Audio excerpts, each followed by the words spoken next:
I would like to talk about neighbourhood health and what we're doing in East Surrey. I co-founded an initiative called Growing Health Together back in 2020 with some colleagues of mine and patients and local partners in our area. And essentially, we got together, started talking, and realised that we were dealing with the same problems in the different parts of our lives. So whether it was me as a GP or a head teacher or a local vicar, or a community development worker, we were all seeing issues that were relating from the neighbourhood not really supporting people's health and well-being and people not being able to live their best life as Menal has set out there. And we decided that we wanted to collaborate with one another to try and co-create improved conditions for health and well-being, recognizing that it's actually much cheaper to put a bit of investment into people being able to access what they need to live healthily rather than to just treat the consequences of unhealthy environments over and over. And so we started a whole chain of events that led to very strong relationships and building trust. And that has then led to a whole variety of things happen. And I'm just going to give you a few examples, starting from my practice and then building out. So at Smallfield Surgery, we have some fantastic patients who are practice health champions, and they are running coffee mornings, they're running walking groups, they've got craft groups, they can do DIY in people's homes. If people can't get to their GP practice appointment or the hospital, they will drive people to their appointments.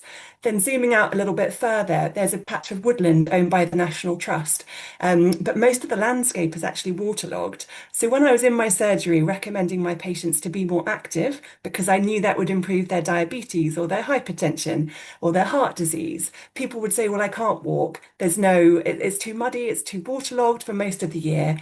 But local volunteers have now managed to secure funding to have an all-weather path through the woodland. So people, whether they're pushing buggies, they're using wheelchairs, etc., people can get out into nature. In the same village of Outwood, we're working with local farmers and we've established a care farm project in collaboration with the Surrey Hills National Landscape, actually originating from an introduction that you, William, very kindly made to me. And the farmers are supporting local people, young people with mental health problems, people with addiction problems, people involved in the criminal justice system. They're actually using their skills out on the farm in nature without judgment. They're getting huge rewards to their mental health and well-being. The farmers are also saying that that's supporting their mental health and well-being. And through offering funding to the local farms, it's an extra source of revenue for the farms. So the farms are more resilient.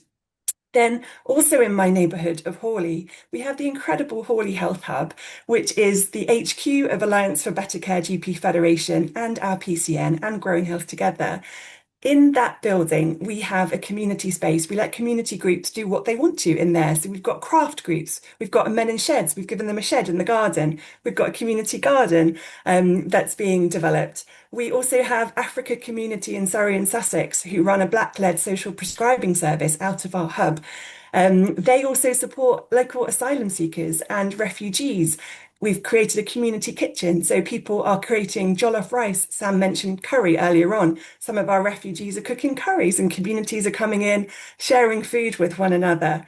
We're holding network meetings every quarter in our local area. Anybody who lives or works in the area can come along and tell us what is working and is not working to support health and well-being in the local area, whether that's to do with the wider determinants of health or whether that's to do with healthcare services.